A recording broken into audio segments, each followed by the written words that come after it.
রাধা অষ্টমীর আগের দিন আমি আর আন্টি চলে গেছিলাম রাধারানীর জন্য জন্মদিনের জামা কিনতে। আর রাধারানী আর গোপুর একই রকম জামা নিয়েছি, শুধু কালারটা আলাদা। ম্যাচিং করে পাগড়ি আর মাথার চূড়াও নিয়েছি। তারপর বাড়িতে এসে দেখি আতা ফল চলে এসছে। আর এই আতা ফলটা দেখে আমি তো ভীষণ খুশি হয়ে গেছিলাম। আর সব থেকে জানো, রাধারানীর ফলের মধ্যে আতা ফল ভীষণ প্রিয়। আর আমি ফেসবুক স্টোরি দেওয়ার কারণে আমার এক স্টুডেন্ট মিষ্টু এসে আতা ফল দিয়ে যায়। আর অনেকেই হয়তো এখন ভাবছো এই আতা ফলের জন্য আবার ফেসবুকে স্টোরি দিতে হয়েছে। হ্যাঁ গো, ফেসবুকে স্টোরিটা দিয়েছি জন্য আমার রাধারানীর জন্য আতা ফল পৌঁছেছে আমার বাড়িতে। আগের দিন বাজারে গিয়ে অনেক খোঁজ করেছি সব দোকানে, একটাও আতা ফল পাইনি। আর সেই একটা স্টোরির কারণে আমার তার 30 মিনিট পরেই আমার ফোন আসে মিষ্টুর, দিদি ভাই আমার বাড়িতেই আতা গাছ আছে, আমি তোমাকে আজকেই গিয়ে দিয়ে আসবো। তারপরেও আমি এই আতা ফলের জন্য অনেক মেসেজ পেয়েছি। আর সবাইকে অসংখ্য ধন্যবাদ যারা যারা আমাকে মেসেজ করেছো আতা ফল দেওয়ার জন্য।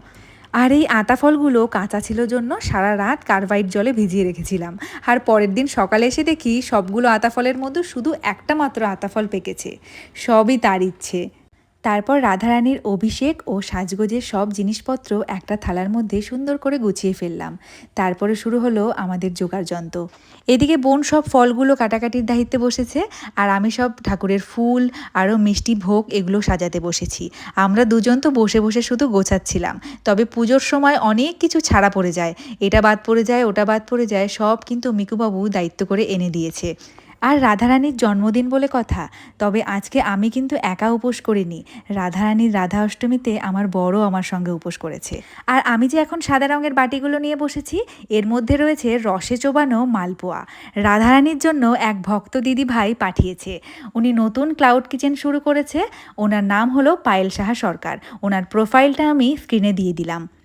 উনি আরও অনেক কিছু বানায়, তোমরা চাইলে যোগাযোগ করতেই পারো। যেমন মিষ্টির দোকান থেকে মিষ্টি কেন, ঠিক সেইভাবে ঠাকুরের জন্য ভোগে মালপোয়া তোমরা দিতেই পারো।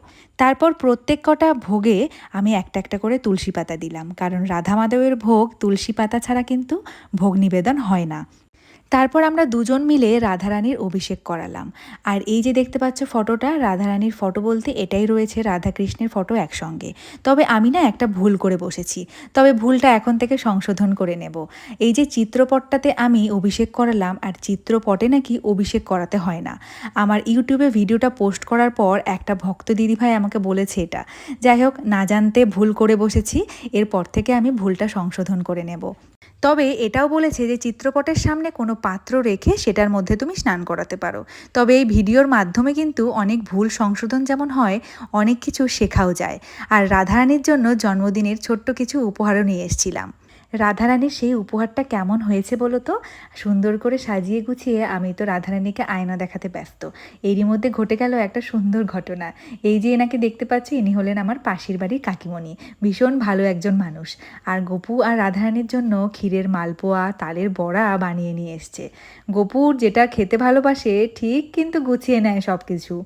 আর আমি কি ভাবলাম কি দেব, আর কোথার থেকে সব কিছু জোগাড় হয়ে গেল। সত্যি এটা তো মানতেই হবে যে সব কিছুই উনি ঠিক করে রাখে, যে কি হবে, কি উনি সেবায় নেবেন। আর কৃষ্ণের জন্ম যেরকম রাত্রি 12টায়, আর রাধারানীর জন্ম তো দুপুর 12টার পর। আর সব পূজা অর্চনা দুপুরের পর থেকেই আমরা শুরু করেছি। আর আমরা সবাই মিলে এক এক করে কিন্তু আরতি করেছি। আর এখন রাধারানীর জন্মদিন উপলক্ষে ছোট্ট একটা কেক কাটিং করলাম একসঙ্গে।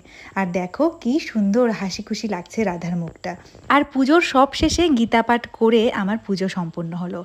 এইভাবেই রাধা অষ্টমীর পুজো আমার সম্পূর্ণ হলো। এদিকে আবার সেই দিনই পরীর নাচের পরীক্ষা পড়েছিল। দেখো না, সব শেষে মেয়ে সেজে গুজে রেডি, ও প্রসাদ খেয়েই বেরোবে। তাড়াতাড়ি করে আমি আর আন্টি সবাইকে প্রসাদ বেড়ে টেড়ে দিলাম। তারপর এদিকে অনেকটাই দুপুর হয়ে গেছে, তাড়াতাড়ি করে সোজা চলে আসলাম রান্নাঘরে। এসে খিচুড়ি বসালাম। বাড়ির সবাই সেদিন খিচুড়িই আমরা খেয়েছিলাম। খিচুড়ি করলাম, তার সঙ্গে করেছিলাম কয়েক রকমের ভাজাভুজি, আর করেছিলাম বাঁধাকপির সবজি। আর তার কিছুক্ষণ পরেই আসলো এক ব্যাগ ভর্তি করে একটা জায়গা থেকে প্রসাদ।